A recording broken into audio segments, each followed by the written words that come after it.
Hello there. It is great to see you again, and welcome back to the Impact Report. I'm your host and moderator, Ryan Ruff from the Celebrity Branding Agency, and in a few moments, I'll be bringing aboard Eric Lawton, the president and CEO of Impact Financial, for another wealth management related discussion here on the show. As you know, Eric has asked me to come aboard and host the show to kind of walk through, with him, a different wealth management related discussion. Now, if you missed our prior episode, I want to bring you up to speed. This show is all about these wealth management related strategies and conversations that Eric is over, having with his clients at Impact Financial. We're going to be talking about different strategies, different conversations on this show pertaining to different financial portfolios at hand. If in our last episode, we took a deep dive into this universal strategy known as the stress test. I don't want to get spoiled too much if you did miss that episode, so be sure to head on back and check out episode 1 so you can get all the details on that conversation. But today we're shifting gears a little bit, and I'm excited about this topic today because rather than looking at more so of a strategy, we're going to be looking at the wealth managers themselves. In fact, our title for this episode, really a key ingredient that makes a good wealth manager a great one. So we're going to go ahead and bring on Eric now to get into what this key ingredient is and just how it pertains to his work in the world of wealth management. So that being said, let's go ahead and bring on Mr. Eric Lawton to get the conversation rolling. Eric, great to see you. Good morning. How's it going? Great to see you. Good. Happy New Year, everyone. Yeah, absolutely. Here we are, turning the page into 22. Can't believe we're saying that, man. 21, it's funny. Sometimes it felt like such a long year, but then here we are, turning the page already.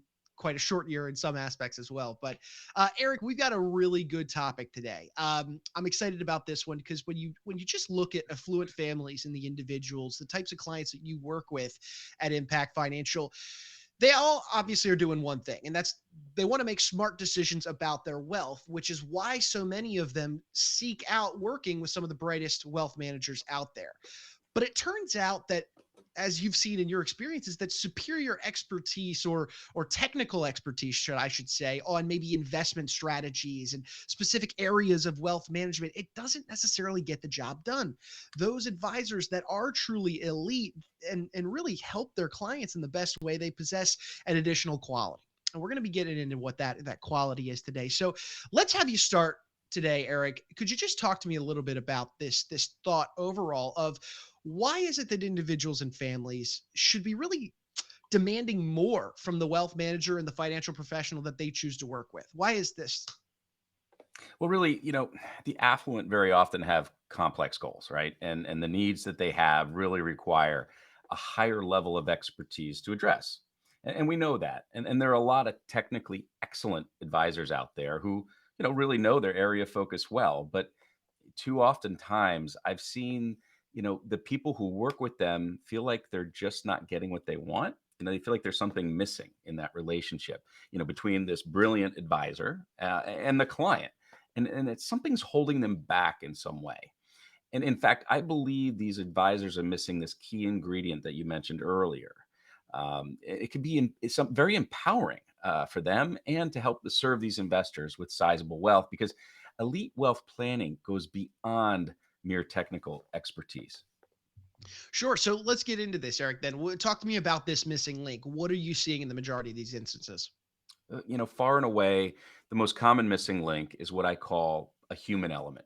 It sounds a little cheesy, Mhm. but it is. It's really this human element. Based on what I've seen, I believe that any wealth manager you work with should be exceptionally good, great, really, at bringing this human element into all they do on behalf of their clients. So Eric, when you're talking about this human element, take me through what that means to you. What are we talking about here?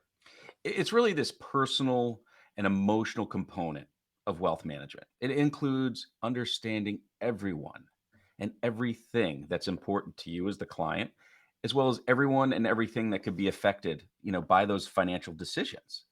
And it uses this understanding as a basis for making a broad range of decisions about your wealth.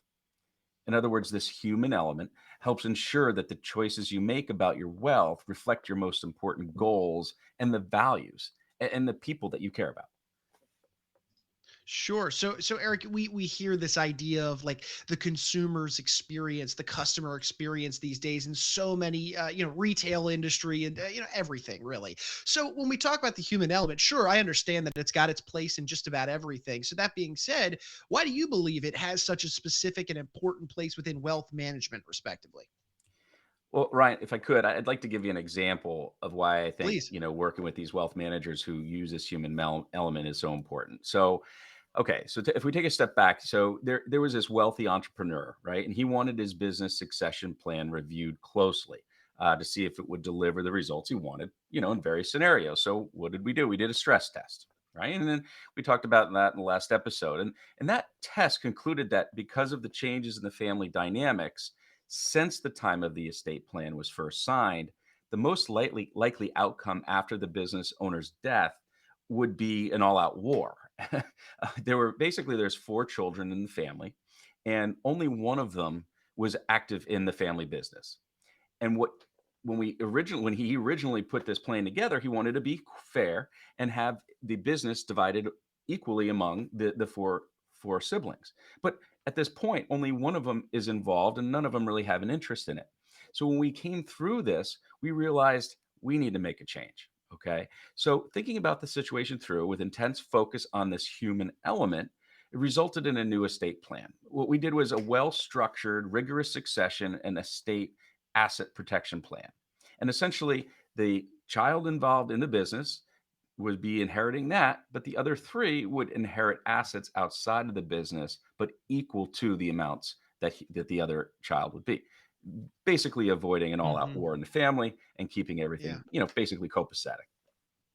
Awesome. So that's really interesting to hear you say that, especially piggybacking on our last conversation surrounding really the idea behind a stress test, what it is, what it does. So what you're telling me here is that there's a big human element that comes into play specifically with a stress test as well. So talk to me a little bit about this, how important that human element role is with the stress test process. Because if I do recall in our initial conversation, Eric, this stress test process can in many cases for you, maybe a new client or a prospective client, anybody that you're working with, it could be kind of the beginning of a relationship, the beginning of a conversation. So talk to me about this human element and how it plays that role in that stress test then. It really is. It has to be. I mean, the beginning, obviously you meet people, you're introduced, and you start to talk. But when you really decide whether or not it makes sense to begin thinking about working with people as a wealth advisor, you really want to do the stress test. And what it is, it's a very systematic way, okay, to evaluate whether your plan is positioned to generate the results you expect it to, and it could also be a good way to determine if there are any meaningful opportunities out there that your current plan isn't taking advantage of. And so sometimes Mhm. stress tests identify technical mistakes, which is fine, but it also can reveal areas where, you know, things are correct technically, but they're outdated Mhm. because of the change in the person's situations or Sure. the needs. Again, this human side of the equation can get overlooked if you're only paying attention to these hard numbers. Yeah, absolutely. So let me ask you this then, Eric. Do you ever find when you're sitting down to go through that testing process, you're interweaving that human element into that process? Do you ever see a situation where maybe the stress test doesn't reveal any problems at all and everything is ship shape for them? Absolutely. Absolutely. In Okay. fact, it's more common in our experience that stress testing reveals everything to be on track, technically, and from a human element perspective. But finding no problems is great because that all can be good and comforting news, especially if there was Yeah. any uncertainty going on before the Sure. stress test. However, facts remain that stress testing is a systematic way to evaluate whether your plan is positioned to generate the results you expect it to, and can also be a good way to determine whether there are any meaningful opportunities out there that your current plan isn't taking advantage of. So we recommend using this tool. And with our clients, we do this on an annual basis. Gotcha. So, Eric, for our audience, we're throwing out this idea of the human element, how it's not only interweaved just with anything a wealth manager should do, but specifically with the stress testing process. And I'm sure for many people it's resonating. They understand, as I'm sitting here doing now, why it's so important. You've laid it out for us. But that being said, how can someone who's maybe looking to find that great wealth manager, like our really our topic, looking for the great wealth manager, maybe not the good one, how does the average Joe or the potential client assess Yeah. whether or not a wealth manager cares about this human element, or maybe they practice it, they weave it into their practices? How do they assess that? Great question. So I think really one of the best ways to make this assessment is talk with this wealth manager, extensively determine whether that wealth manager is focused more on products or on you, right? I mean, financial Mhm. solutions are tools and they're important tools, but whether or not that particular tool might be right for you depends on greatly on your goals, your needs, your preferences, your concerns, your challenges at that moment in time, right? And going forward. So Sure. assess whether that wealth manager seems to be paying more attention to the mechanics of a solution, the ins and outs of the particular type of trust, for example, Mhm. or whether that wealth manager spends more time trying to get to know you as a person. If the Yeah. focus is you, it's a sign that the wealth manager is also focused on the outcomes, i.e., getting the results you seek for your particular family, Mhm. your business, so on. Yeah, at the end of the day, I mean, it's your financial plan. It should be custom tailored to you. So it makes all the sense in the world, but I would imagine that practice maybe isn't necessarily adhered to as much as it should be by wealth managers abroad. So, Eric, then I'll double down on that question. Let me ask you this then. If you're, let's say you're an investor or you're a client, Right. rather than being the advisor that you are, what would you want to see? You're going through that process. What would give you the comfort to know that maybe this is a great wealth manager and this is somebody I should be working with? Sure. So for me, a really very clear sign that an advisor sort of walks the talk when it comes to the Mhm. human element of wealth management would be if the advisor has a formal approach for getting to know their clients on a deep level. What do we call a well-defined discovery process? The advisor takes each client or prospective client through it, and not just some random questions. They're well thought out, well laid out. Right. And Eric, I think we scraped the surface of this discovery process in our Yeah. last conversation surrounding the stress test, really the meat and potatoes of that. But let's, for those maybe just joining us now, on this episode, they're here with us today. I think it'd be helpful. Could you walk us through maybe what that thorough discovery process involves, especially from the human element perspective?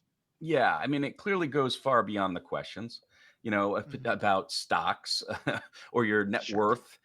For example, in our discovery process, we talk about, what are your key values? What motivates you? Money means different things to different people. What is it about money that's important to you and your family?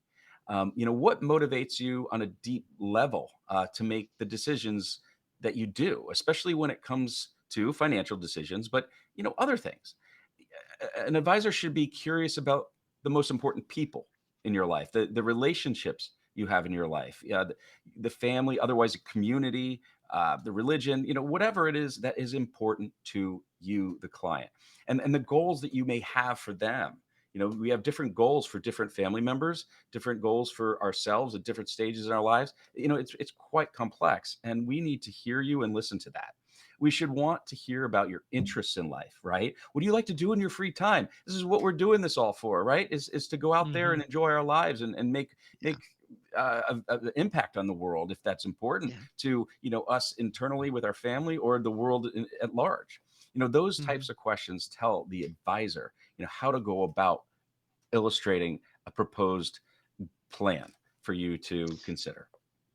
Makes all the sense in the world. So, Eric, as we're bringing our conversation to a head today, is there any other really important aspects about this human element, delivering on that promise by the wealth manager? Anything else that you want to share with our audience to leave them with on this topic? Well, kind of get off the script a little bit just to kind of tear it up a little bit.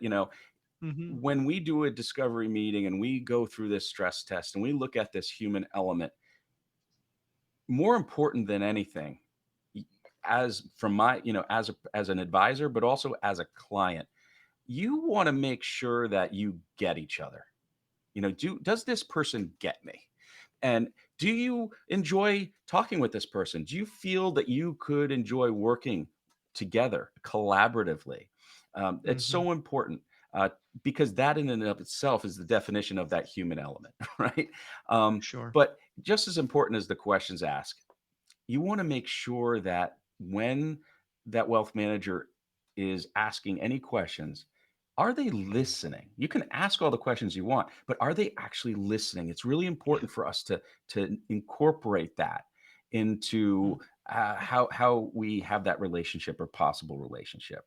And then if they are going forward, if you start to work with them, make sure that they're incorporating the answers that you gave them into the wealth plan that they're putting Mhm. together for you. Yeah. You know, one of the biggest questions that we ask is in the discovery is, how do you want to hear from us? How do you want us to Mm. communicate with you? And if it's, look, I want a phone call, and then they're constantly sending you emails, they clearly didn't listen. Or if it's vice Sure. versa. So, I mean, there's Sure. always an exception, of course, but it's always good to know that that human element exists and that they get you. Yeah.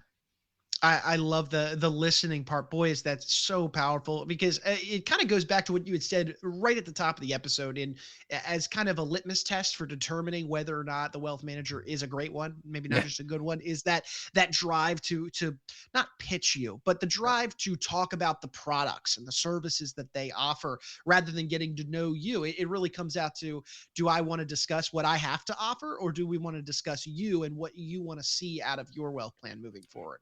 And are they looking for this to be a long-term relationship, or are they just looking to Hmm. get another account? Right? Sure, And sure. it's really important. We talked about this before, and I'll say it again.